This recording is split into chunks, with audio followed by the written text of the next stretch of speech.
എല്ലാ കൂട്ടുകാർക്കും bright edge ലേണിംഗിൻ്റെ പുതിയൊരു വീഡിയോയിലേക്ക് സ്വാഗതം. നമ്മൾ ഇന്നിവിടെ നോക്കാൻ പോകുന്നത് അസിസ്റ്റൻറ്റ് പേഴ്സൺ ഓഫീസറുടെ സ്പെഷ്യൽ ടോപ്പിക്കായിട്ടുള്ള സൈക്കോളജിയിൽ നിന്നുള്ള ഒരു 5 ക്വസ്റ്റ്യൻസും അതുമായിട്ട് റിലേറ്റ് ചെയ്യുന്ന കുറച്ച് ഫാക്ട്സുമാണ് നോക്കാൻ പോകുന്നത്. ഇതൊരു PYQ ആണ്. കഴിഞ്ഞ ഒരു APO അസിസ്റ്റൻറ്റ് പേഴ്സൺ ഓഫീസറുടെ എക്സാമിന് ചോദിച്ചിട്ടുള്ള സൈക്കോളജി ഭാഗത്തു നിന്നുള്ള 5 ക്വസ്റ്റ്യൻസാണ് നമ്മൾ നോക്കുന്നത്. അപ്പോൾ നമുക്ക് നോക്കാമല്ലോ. മനോവിശ്ലേഷണം സൈക്കോ അനാലിസിസ് എന്ന മനഃശാസ്ത്ര സിദ്ധാന്തം ആരുമായി ബന്ധപ്പെട്ടിരിക്കുന്നു?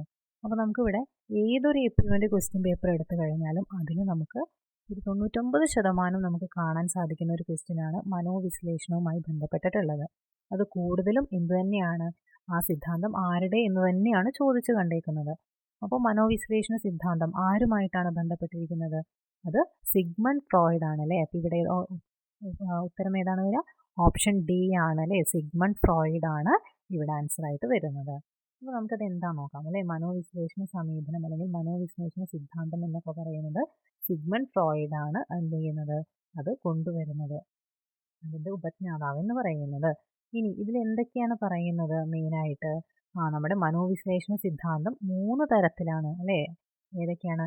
വ്യക്തിത്വത്തിൻ്റെ ചലനാത്മകത, മനസ്സിൻ്റെ 3 തലങ്ങൾ എന്നുള്ള രീതിയിൽ ബോധമനസ്സ്, ഉപബോധ മനസ്സ്, അബോധ മനസ്സ് എന്നിങ്ങനെ 3ആയി തിരിച്ചിട്ടുണ്ട്.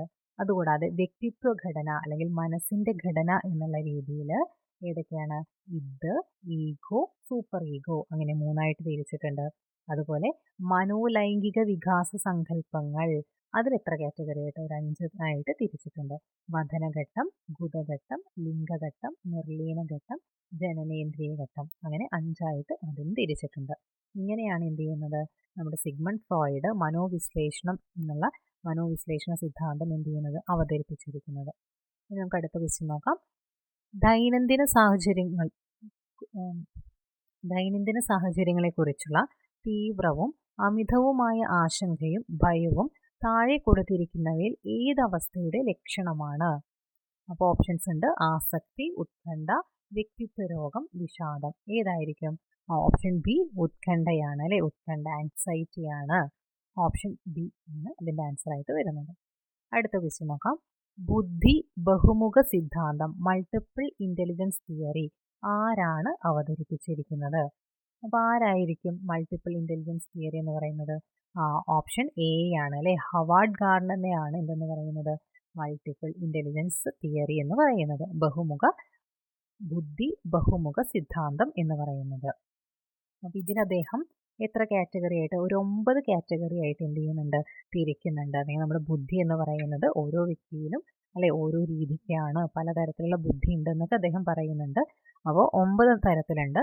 ഭാഷാപരമായ ബുദ്ധി, യുക്തി ചിന്താപരവും ഗണിതപരവുമായ ബുദ്ധി, ദൃശ്യ സ്ഥലപര ബുദ്ധി, ശാരീരിക ചലനപര ബുദ്ധി, സംഗീതപരമായ ബുദ്ധി, വ്യക്തിയാന്തര ബുദ്ധി, ആന്തരിക വൈയക്തിക ബുദ്ധി, പ്രകൃതിപരമായ ബുദ്ധി, അസ്തിത്വപരമായ ബുദ്ധി. ഇങ്ങനെ 9 തരത്തിലാണ് എന്ത് ചെയ്യുന്നത്, ബഹുമുഖ ബുദ്ധി അല്ലെങ്കിൽ മൾട്ടിപ്പിൾ ഇൻ്റലിജൻസ് എന്നുള്ളത് വ്യക്തമാക്കുന്നത്. ഇനി ഇതിൽ നമുക്ക് നോക്കാം. അടുത്തൊരു വ്യക്തിയാണ് സ്പിയർമാനെ തന്നിട്ടുണ്ട് അല്ലേ. ആരാണ് സ്പിയർമാൻ? സ്പിയർമാനും ഒരു ബുദ്ധി സിദ്ധാന്തം അവതരിപ്പിച്ചിട്ടുണ്ട്.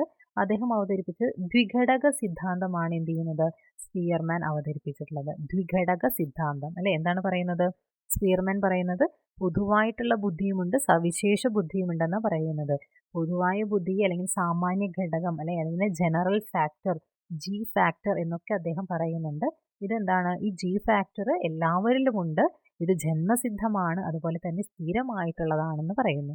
അടുത്തതാണ് സവിശേഷ ബുദ്ധി, സ്പെസിഫിക് ഫാക്ടർ, S ഫാക്ടർ എന്ന് പറയുന്നു. ഇതെന്താണ്? ഇത് വ്യക്തികളിൽ സവിശേഷമായിട്ട് കാണപ്പെടുന്നതാണ് അല്ലേ. എന്താണ്?